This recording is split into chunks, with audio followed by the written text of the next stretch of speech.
Um dos meus tipos de obra favoritos são as que abordam romance. Eu gosto muito do jeito que cada autor aborda esse tema de uma forma tão singular. Algumas obras não abordam isso de maneira central e conseguem fazer isso com maestria, já outras preferem ter esse tema como uma trama principal. Hoje eu quero falar sobre Bloom to You, meu anime/mangá de romance favorito. Esse anime tem duas protagonistas principais, a Yu Koito e a Touka Nanami. Esse é o casal que se desenvolve ao longo da obra. O relacionamento das duas não se baseia apenas no desenvolvimento romântico propriamente dito, mas também no desenvolvimento próprio das personalidades delas mesmas. Começando pela Yu, nós temos a seguinte percepção de mundo. Tanto mangás shoujo quanto letras de músicas românticas chegam a ser brilhantes demais para mim, mas mesmo tentando, eu não alcanço. Eu sei o significado sem olhar no dicionário, mas é uma coisa que eu nunca vou ter. Essa é a visão de Yu Koito sobre o amor. É a visão apresentada a nós no começo do primeiro episódio. É literalmente a primeira coisa que ela diz no episódio.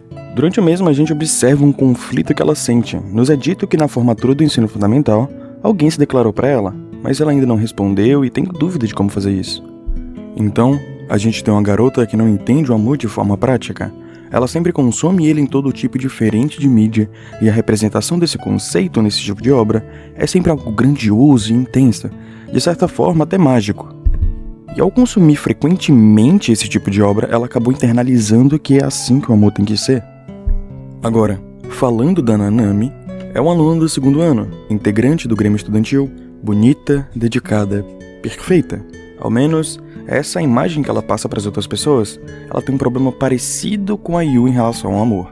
Assim como Yu, quando as pessoas se declaravam para ela, ela dizia que nunca sentiu seu coração acelerar nem uma única vez. Então, ela imagina que também nunca vai conseguir essa sensação.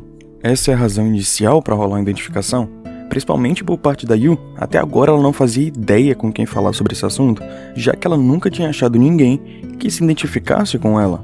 Então, ela acha que a Nanami talvez entenda a situação em que ela se encontra. A Yu decide pedir conselho para ela. E a Yu já sabia que resposta queria dar àquela declaração.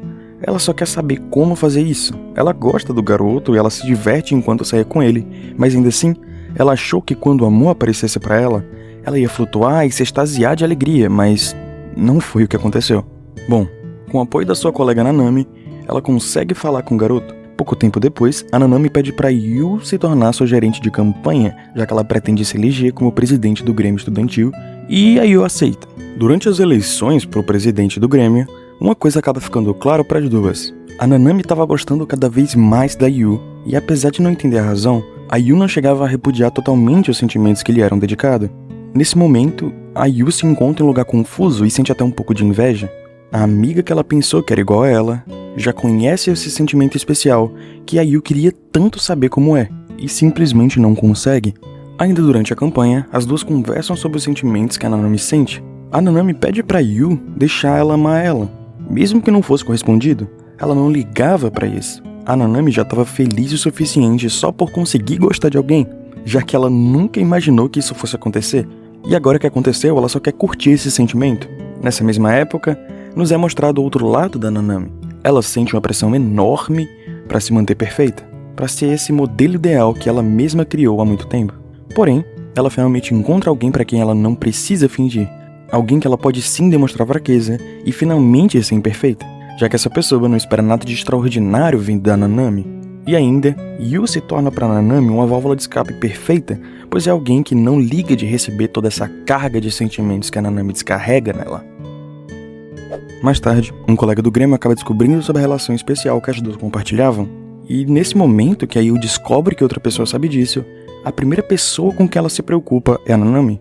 Ela fica pensando em como a Nanami lidaria com isso, já que ela estava ocupada demais sendo a presidente do conselho. E esse amigo chama a atenção dela para esse fato, que ela provavelmente gosta da Nanami mais do que ela pensa.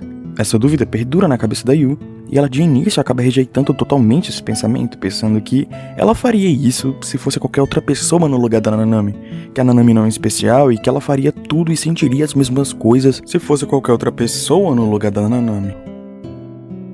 Outro ponto importante de desenvolvimento no anime é o festival cultural. O Grêmio se enche de tarefas e a presidente do conselho insiste em retomar uma tradição que o conselho tinha 7 anos atrás. Ela deseja voltar com o teatro do Grêmio, mas a Yu é resistente à ideia. Porém, a Nanami se mostra muito apegada a essa ideia e a Yu decide ir atrás da razão disso. Posteriormente, a Yu acaba descobrindo que isso tem a ver com o passado da Nanami. Essa também é a razão da Nanami ter sua personalidade atual. Ela basicamente tenta ser uma substituta da sua irmã falecida. Afinal, quando ela adotou essa personalidade, as pessoas ao seu redor pareciam muito mais felizes. Ela pensa então que ela não poderia de forma alguma voltar a ser o que era. E mais importante, a gente também descobre que a razão para ela se apegar tanto a Yu é porque ela se odeia. Ela detesta a própria personalidade e diz que não poderia gostar de alguém que goste algo que ela odeia. Portanto, a Yu não poderia gostar dela de volta. E a dificuldade que a Yu tinha em entender o amor foi o fator principal para o desenvolvimento desses sentimentos que a Nanami teve em relação a Yu. Apesar disso, gostar da Nanami é algo que a Yu decide fazer. Um amor que ela decide construir por conta própria. E ao decorrer da obra, a gente consegue observar essa construção desse sentimento, pouco a pouco. O amor definitivamente é um sentimento complexo e que é complicado de entender e sentir. Elas são só adolescentes, então a confusão sentimental que elas sentem é totalmente compreensível. Nesse ponto da obra, uma coisa fica clara. Lá no início, o sentimento que a Yu buscava não era amor, e sim paixão. Ela queria se apaixonar e não amar alguém. Afinal, paixão sim é algo arrebatador e intenso, que faz você ficar com borboletas no estômago, faz você ficar ansioso, te faz ficar nervoso, e a sua imaginação vai longe quando você pensa na pessoa em questão. Toda essa intensidade é algo que não existe no amor propriamente dito. Claro, amores intensos definitivamente existem, mas o fato é que o amor costuma ser algo muito mais estável do que a paixão. E a gente observa essa progressão que ela tem em relação aos próprios sentimentos de pouco a pouco. Não é algo que ela sente imediatamente, e sim algo que ela decide construir porque ela quer sentir, e ela vai fazendo isso aos poucos. Antes, ela só se deixava levar pela onda de sentimentos que a Nanami descarregava nela, mas agora ela queria entender e sentir eles. Só receber já não era mais o suficiente. Ela também gostaria de dar algo para a Nanami, sentimentos à altura dos que ela sempre recebia. Assim, a Yu desenvolve uma percepção muito madura sobre o amor. Existem diversas visões sobre o que é e como funciona o amor. A que é trabalhada por essa personagem é definitivamente a minha favorita. O amor é algo que se constrói, devagar, pedaço por pedaço, dedicando tempo, carinho e até se sacrificando um pouco. A Yu aprende que é sim possível escolher quem a gente ama, e que amor de verdade não necessariamente tem que ser algo com sentimentos super intensos como a gente vê em obras ficcionais e escuta em músicas.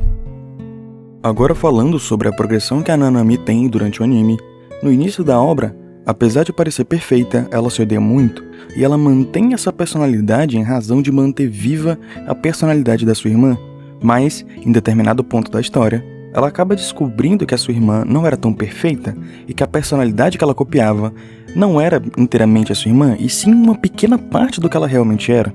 O antigo colega da sua irmã disse que a Nanami era muito diferente da sua irmã, e isso afetou muito ela.